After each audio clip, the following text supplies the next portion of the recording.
રાજ્ય અને દેશમાં ફરી એક વખત વરસાદી સિસ્ટમ સક્રિય થઈ છે. ઘણા બધા એવા વિસ્તારો છે કે જ્યાં છેલ્લા 2 થી 3 દિવસથી ભારેથી અતિ ભારે વરસાદ તો ક્યાંક છૂટોછવાયો વરસાદ વરસી રહ્યો છે. આ બધાની વચ્ચે આજે સમજવું છે કે આજે અને આવતીકાલે ફરી કઈ સિસ્ટમો સક્રિય થશે, કયા વિસ્તારો છે કે ત્યાં ભારેથી અતિ ભારે વરસાદ વરસશે અને ખેડૂતો માટે મુશ્કેલી સર્જાશે કે પછી સારા સમાચાર છે. નમસ્કાર, ગુજરાત વેધર એનાલિસિસ સાથે હું છું ભગવતી વિસાવડિયા.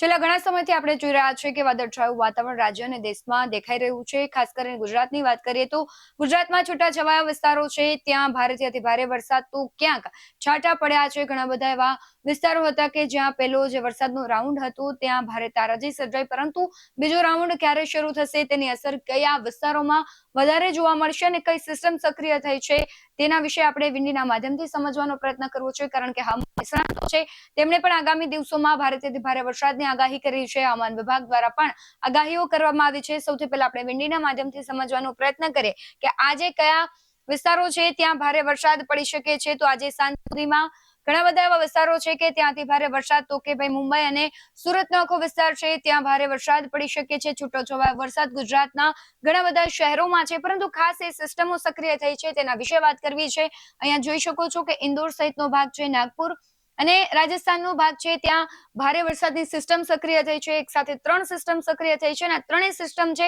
ગુજરાતને અસર કરવાની છે. ગુજરાતના ઘણા બધા એવા વિસ્તારો છે કે ત્યાં ભારે વરસાદ અને પહેલા રાઉન્ડમાં જે તબાહી થઈ હતી ફરી એવી જ તબાહી કદાચ સુરતમાં થઈ શકે તેવી સંભાવનાઓ છે. કારણ કે અહીંયા તમે જોઈ શકો છો કે ભારે વરસાદની સંભાવનાઓ, સિસ્ટમની અસર જોવા મળી શકે છે. ધીમે ધીમે એ સિસ્ટમ આગળ વધશે. આવતીકાલની વાત કરીએ તો આવતીકાલે તમે જોઈ શકો છો કે મધ્ય ગુજરાત અને સુરત પર ખતરો મંડરાઈ રહ્યો છે, એટલે કે ભારેથી અતિ ભારે વરસાદ આ બંને વિસ્તારોમાં પડી શકે છે. ખાસ કરીને મુંબઈના ભાગોમાં, અહીંયા સુરત પાસે જે સિસ્ટમ છે એટલે કે મધ્ય ગુજરાત અને દક્ષિણ ગુજરાતમાં સાથે ઉત્તર ગુજરાતના ઘણા બધા એવા ભાગો છે કે ત્યાં પણ ભારે વરસાદ વરસી શકે છે. બીજી તરફ આપણે સૌરાષ્ટ્ર અને દરિયાકાંઠાના વિસ્તારોની વાત કરીએ તો ત્યાં છૂટો છવાયો થી મધ્યમ વરસાદ પડવાની સંભાવનાઓ છે, પરંતુ મધ્ય ગુજરાતના ખાસ કરીને ભાગો છે ત્યાં વધારે સિસ્ટમ સક્રિય થશે.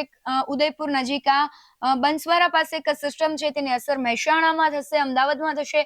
આ બાજુ જોઈએ કે અહીંયા વડોદરા નજીક આ સિસ્ટમ છે તેની અસર સુરત અને વડોદરા સહિત ગોધરાના ભાગો છે, એટલે આ બધા જ વિસ્તારો છે ત્યાં જોઈ શકાય છે. સાથે જ અહીંયા જો કે જે મુંબઈ તરફ આખી સિસ્ટમ મહારાષ્ટ્રમાં સક્રિય થઈ છે તેની અસર વાપી, વલસાડના ભાગોમાં થશે. સાથે દેશના ઘણા બધા એવા વિસ્તારો છે કે જ્યાં વરસાદી સિસ્ટમ સક્રિય થઈ છે અને તેની અસરો જોવા મળી શકે છે. આપણે જોઈ શકાય છે કે અત્યારે મધ્ય ભારતમાં ખાસ કરીને જે સિસ્ટમો સક્રિય થઈ છે તેની અસર ગુજરાત પર વધારે જોવા મળી રહી છે.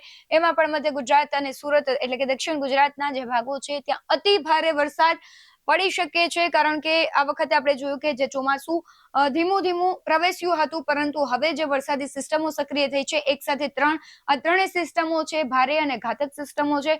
ગુજરાતમાં આવનારા દિવસોમાં ભારેથી અતિ ભારે વરસાદ વરસી શકે છે એવી સંભાવનાઓ છે.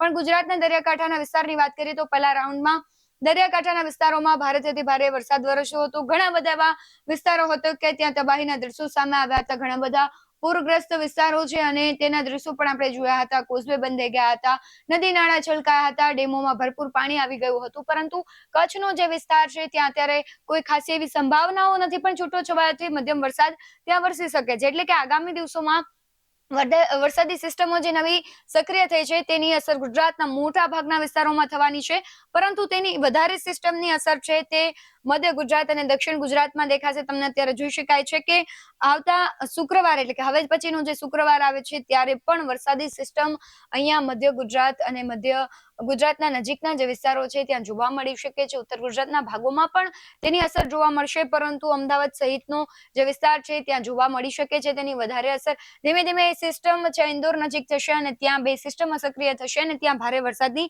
આગાહીઓ કરવામાં આવી છે. એટલે આગામી દિવસોમાં ફરી એવી જ જે પ્રથમ રાઉન્ડમાં તબાહી સર્જાઈ હતી, ભારે વરસાદ આવ્યો હતો, નદી નાળા છલકાયા હતા. આપણે આખા સાર્વત્રિક વરસાદની વાત કરીએ તો ઘણા બધા એવા વિસ્તારો હતા કે જ્યાં 100% પણ વધારે વરસાદ 2 થી 3 દિવસમાં પડી ગયો હતો. અને સુરતમાં આપણે જોયું કે કેવા દ્રશ્યો સર્જાયા હતા. ઘણા બધા એવા વિસ્તારો છે કે ત્યાં પાણી ભરાઈ ગયા હતા, લોકોને ખૂબ નુકસાન થયું હતું. સંભાવનાઓ એવી અત્યારે દેખાઈ રહી છે કે ફરી એવી પરિસ્થિતિનું નિર્માણ થઈ શકે છે, કારણ કે સિસ્ટમ એટલી ઘાતક છે. હવામાન નિષ્ણાતો છે તેમણે પણ આગાહી કરી છે. હવામાન વિભાગ દ્વારા પણ એલર્ટ જારી કરવામાં આવ્યું છે.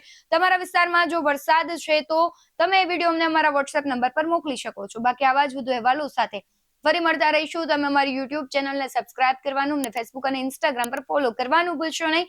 બાકી નવી અપડેટ્સ મેળવવા માટે આપ જોતા રહો BS19 ન્યૂઝ. નમસ્કાર.